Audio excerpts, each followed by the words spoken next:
अगस्त 2018 की वो शाम केरल के लिए कहर बनकर आई थी। आसमान में काले बादल छाए हुए थे, हवाओं में बेचैनी थी और हर कोई अपने अपने घर जल्दी पहुंचने की कोशिश कर रहा था। लेकिन उस शाम की बारिश कुछ अलग थी। ये आम मानसून की बारिश नहीं थी, बल्कि एक ऐसी आफत थी जिसने पूरे राज्य को हिलाकर रख दिया। बारिश थमने का नाम नहीं ले रही थी। नदियां उफान पर थीं और शहर डूब रहे थे। सड़कों पर पानी का सैलाब बह रहा था। गलियां नदियों में बदल चुकी थीं और लोग अपने घरों में कैद होकर रह गए थे।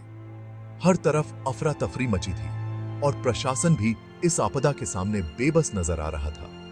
मैं, डॉक्टर रेहान, ड्यूटी के बाद घर लौट रहा था, लेकिन मेरी कार पानी में फंस गई। अस्पताल से निकलते वक्त सोचा था कि थोड़ी देर में घर पहुंच जाऊंगा, लेकिन किस्मत को कुछ और ही मंजूर था। अचानक सड़क पर पानी का बहाव इतना तेज हो गया कि मेरी कार बीच रास्ते में ही रुक गई। इंजन बंद, बाहर अंधेरा और पानी धीरे धीरे कार के अंदर घुस रहा था। हर मिनट के साथ पानी का स्तर बढ़ता जा रहा था और मुझे समझ नहीं आ रहा था कि क्या करूं। कार के शीशों पर बारिश की बूंदें लगातार गिर रही थीं और अंदर घुटन सी महसूस हो रही थी। चारों तरफ सिर्फ पानी ही पानी था और हर पल उसका स्तर बढ़ रहा था। बाहर निकलने का कोई रास्ता नहीं दिख रहा था और दूर दूर तक मदद का नामो निशान नहीं था। ऐसा लग रहा था जैसे पूरा शहर पानी में डूब गया हो और मैं उस सैलाब के बीच अकेला फंस गया हूं। मदद के लिए फोन किया, लेकिन नेटवर्क गायब। मोबाइल स्क्रीन पर बार बार नो सर्विस लिखा आ रहा था। उस वक्त एहसास हुआ कि तकनीक भी कभी कभी बेबस हो जाती है। बाहर का शोर, कार के अंदर का सन्नाटा और मोबाइल की बेबसी, सब मिलकर डर को और बढ़ा रहे थे। एक डॉक्टर होने के बावजूद आज मैं अपनी ही जान बचाने के लिए जूझ रहा था। रोजाना दूसरों की जिंदगी बचाने वाला आज खुद लाचार था। दिल की धड़कनें तेज हो रही थीं और दिमाग में तरह तरह के ख्याल आ रहे थे। क्या मैं यहां से जिंदा निकल पाऊंगा? बाहर का मंजर डरावना था। टूटे पेड़, बहते खंभे और हर तरफ चीख पुकार। लोग मदद के लिए पुकार रहे थे, बच्चे रो रहे थे और हर कोई अपनी जान बचाने की कोशिश में था। बिजली के खंभे गिर चुके थे और सड़कों पर सिर्फ तबाही का मंजर था। ऐसा लग रहा था जैसे मैं एक अंधेरी सुरंग में फंस गया हूं, जिसका कोई दूसरा सिरा नहीं है। घबराहट बढ़ती जा रही थी और उम्मीद की कोई किरण नजर नहीं आ रही थी। हर तरफ अंधेरा, पानी और डर, ये तीनों मिलकर मुझे घेर चुके थे। अचानक इस सन्नाटे को मेरे फोन की घंटी ने तोड़ा। स्क्रीन पर अनजाना नंबर था। उस घड़ी में जब उम्मीद लगभग खत्म हो चुकी थी, ये कॉल किसी चमत्कार से कम नहीं लगा। इस तूफान में कॉल? मुझे लगा शायद कोई गलत नंबर है। मैंने फोन को नजरअंदाज किया, लेकिन घंटी बार बार बजती रही, जैसे कोई जिद कर रहा हो। उस पल मुझे एहसास हुआ कि शायद ये कॉल मेरी किस्मत बदल सकता है, या फिर यह भी एक और धोखा हो सकता है। लेकिन उस अंधेरे और डर के माहौल में यह घंटी उम्मीद की एक हल्की सी किरण बन गई थी। मैंने फोन नहीं उठाया, लेकिन कॉल बार बार आती रही। मेरी अपनी परेशानियां इतनी बड़ी थीं कि किसी और की सुनने की हिम्मत नहीं थी। बारिश का शोर और फोन की लगातार घंटी एक अजीब टकराव था। हर बार कॉल कटती, फिर दोबारा आ जाती। गुस्से में फोन को साइलेंट करने का सोचा, लेकिन डॉक्टर होने के नाते हर कॉल को इमरजेंसी मानना आदत थी। शायद किसी को सच में मदद चाहिए थी, लेकिन मैं खुद फंसा था। उस हिस्सा की टिकट का चौथी बार कॉल आई तो मैंने हार मान ली। जिज्ञासा और बेचैनी के बीच मैंने कांपते हाथों से कॉल उठा ली। मुझे नहीं पता था यह बातचीत मेरी जिंदगी बदल देगी। हेलो, मैंने सख्त आवाज में कहा, लेकिन दूसरी तरफ सिर्फ सिसकियां थीं। एक नौजवान लड़के की टूटी आवाज, मुझे माफ कर देना। उसकी बेबसी सुनकर मेरा गुस्सा गायब हो गया। मैंने पूछा, क्यों? आप कौन हैं? वो फिर रोने लगा, जैसे कोई बहुत बड़ा बोझ उसके दिल पर हो। उसने कहा, मैं अब और नहीं जी सकता डॉक्टर, सब कुछ खत्म हो गया है। शायद उसने मेरा नंबर किसी डायरेक्टरी से निकाला था। जो खुद मौत के साए में था, अब किसी और को जिंदगी की उम्मीद देने वाला था। मेरी झुंझलाहट अब पूरी तरह हमदर्दी में बदल चुकी थी। मैंने अपनी मुसीबत भूलकर उस लड़के पर ध्यान केंद्रित किया। अगर मैंने कॉल काट दी तो शायद एक जान बचाने का मौका खो दूंगा। मैंने अपनी आवाज को शांत और भरोसेमंद बनाया। अपना नाम बताओ, बात करो, हर समस्या का हल होता है। मैंने उसे महसूस कराया कि कोई उसकी सुन रहा है। उसने बताया वो परीक्षा में फेल हो गया है और खुद को बोझ समझता है। हमारे समाज का दबाव, असफलता का डर, ये बातें उसे तोड़ रही थीं। मैं बस सुनता रहा, क्योंकि कभी-कभी सिर्फ सुनना ही सबसे बड़ी मदद होती है। उसका नाम आकाश था। उसने बताया वो परिवार से दूर पढ़ाई कर रहा है और पहली बार असफल हुआ है। अकेलापन उसे खा रहा था। उसे लगता था कोई नहीं समझेगा। मैंने उससे उसके परिवार और सपनों के बारे में पूछा। मैंने उसे याद दिलाया, एक परीक्षा जिंदगी से बड़ी नहीं होती। अपने मेडिकल कॉलेज के किस्से सुनाए जब मैं भी हारा था। आकाश ने बताया महीनों से वो डिप्रेशन में है। नींद नहीं आती, मन नहीं लगता।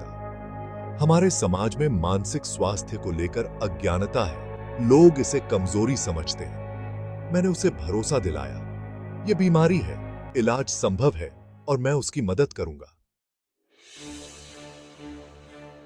मैं आकाश से बात कर रहा था, लेकिन कार में पानी घुटनों तक आ गया था। बाहर बारिश थमने का नाम नहीं ले रही थी और हर मिनट के साथ पानी का स्तर बढ़ता जा रहा था। कार के अंदर घुटन और डर का माहौल था, लेकिन मुझे खुद को और आकाश दोनों को संभालना था। हर कुछ मिनट में फोन कंधे पर दबाकर दरवाजा खोलने की कोशिश करता, लेकिन सब बेकार। दरवाजा जाम हो चुका था और बाहर का दबाव इतना था कि खुलना नामुमकिन लग रहा था।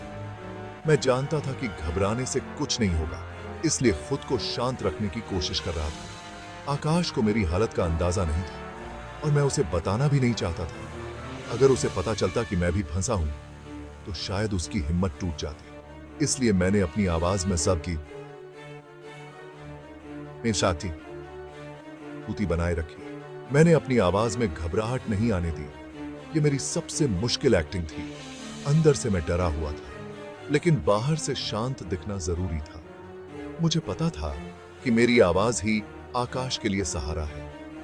मैंने आकाश से वादा लिया, कोई गलत कदम नहीं उठाओगे। मैंने उसे समझाया कि चाहे हालात कितने भी मुश्किल हों, उम्मीद कभी नहीं छोड़नी चाहिए। मैंने उसे भरोसा दिलाया कि मदद जरूर पहुंचेगी। उसने कहा, ठीक है डॉक्टर।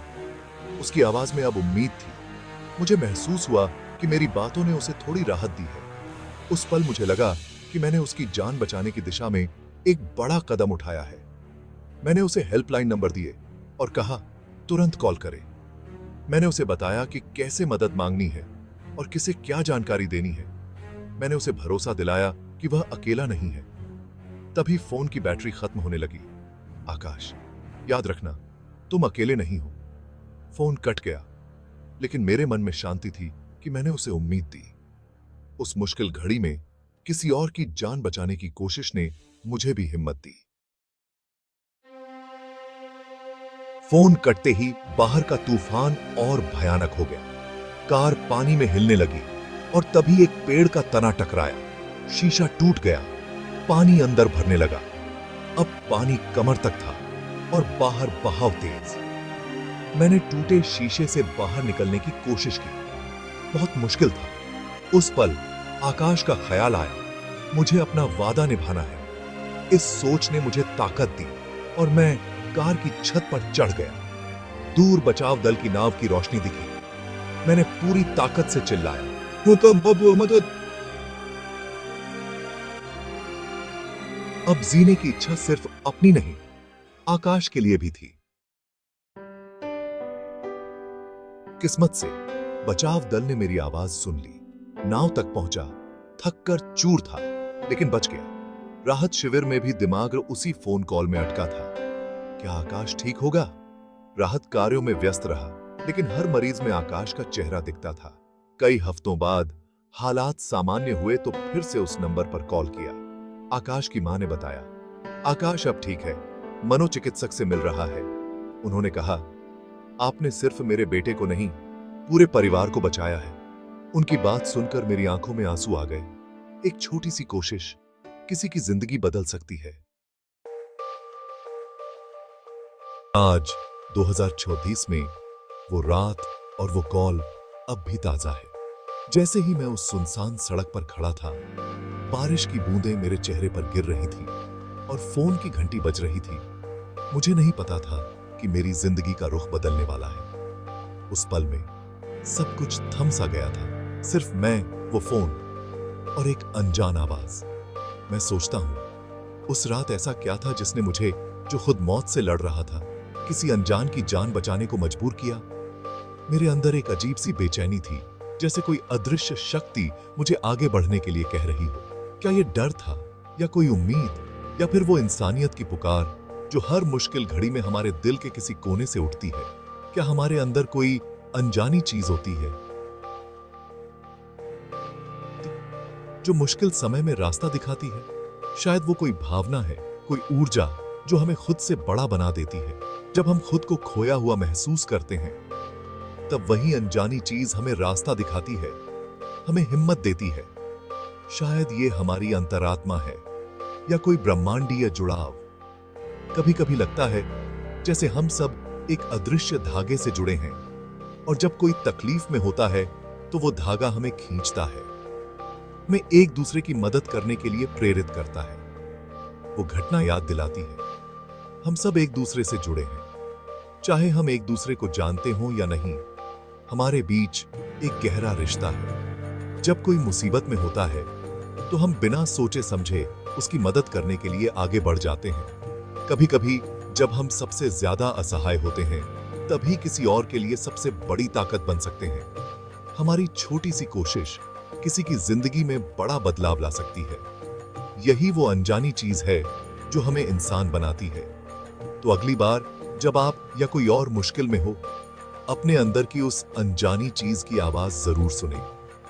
शायद आपकी एक कोशिश किसी की दुनिया बदल दे। याद रखिए, हम सब में वो ताकत है, बस जरूरत है उसे पहचानने और उस पर भरोसा करने की।